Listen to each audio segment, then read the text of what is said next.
Hi, my name is Sarah Marchione. I'm a physics and art major, and I'm a senior, class of 2022.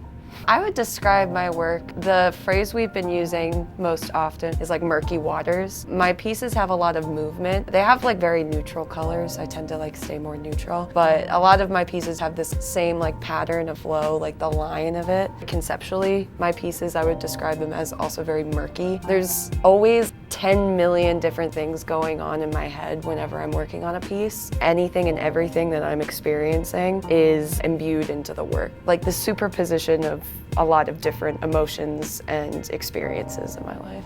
Oil paint has been a big one for me. More recently though, I've been using India ink.